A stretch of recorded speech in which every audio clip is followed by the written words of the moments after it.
Garde silence, l'Éternel combattra pour toi. Garde silence, l'Éternel combattra pour toi. Je le dis pour la 3e fois. Garde silence et l'Éternel des armées, le Dieu de la Bible, le puissant d'Israël, le Narcisse de Saron, le lys de la vallée, le créateur de l'univers du ciel et de la terre, celui qui a créé l'invisible et le visible, le Dieu tout-puissant, le Dieu d'Abraham, d'Isaac et de Jacob, te dit de garder silence et lui, l'Éternel, combattra pour toi.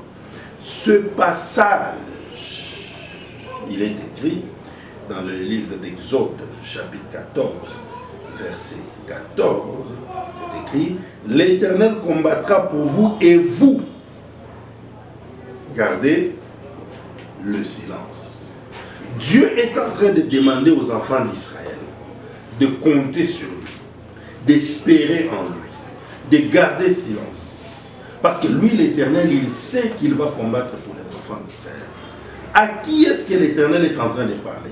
Il est en train de parler aux gens qui ont vu l'eau se transformer en sang. Il est en train de parler aux gens qui ont vu les crocodiles, les crapauds envahir la maison du Pharaon. Il est en train de parler aux gens qui avaient la preuve de la puissance de l'Éternel Dieu d'Israël. Il est en train de leur dire, gardez silence et l'Éternel va combattre pour toi. Mais comment on en arrive là?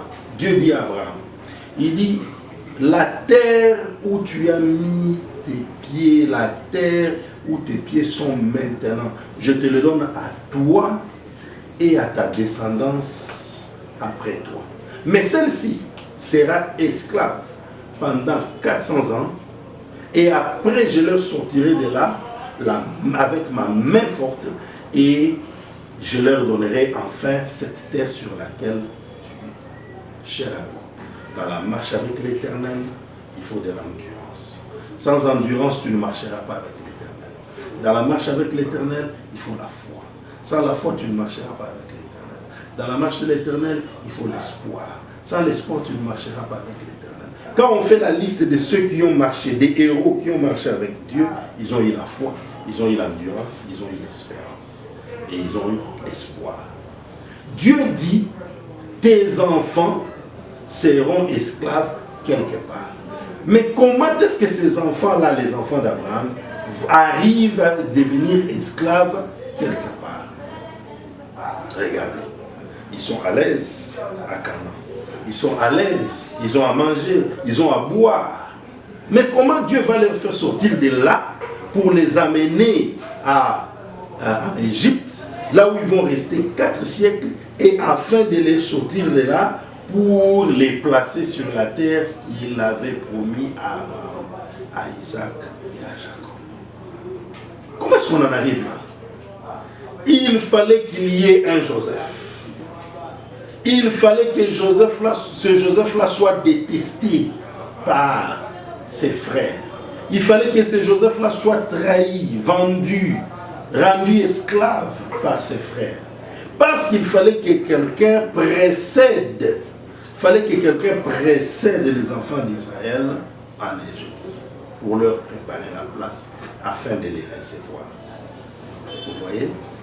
Ce Joseph-là, c'est peut-être toi.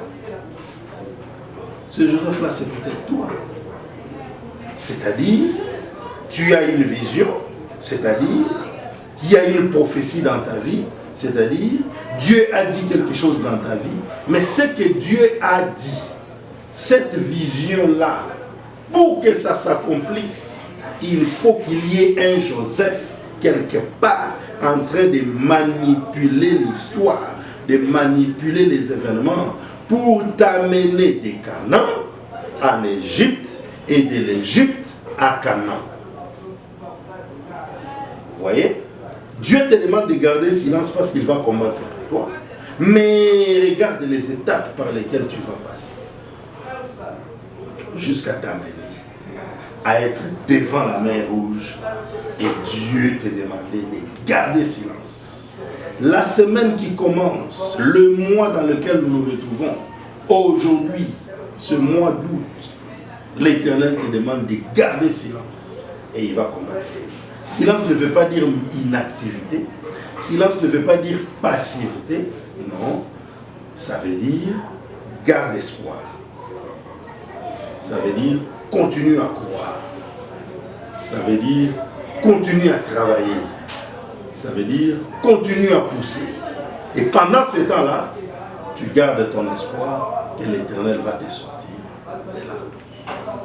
Tu es peut-être le Joseph de ta famille. Tu es peut-être celui que Dieu a fait précéder en avance pour qu'il sauve plusieurs. Garde silence. L'Éternel combattra. Que Dieu te bénisse et que Dieu bénisse la République démocratique du Congo.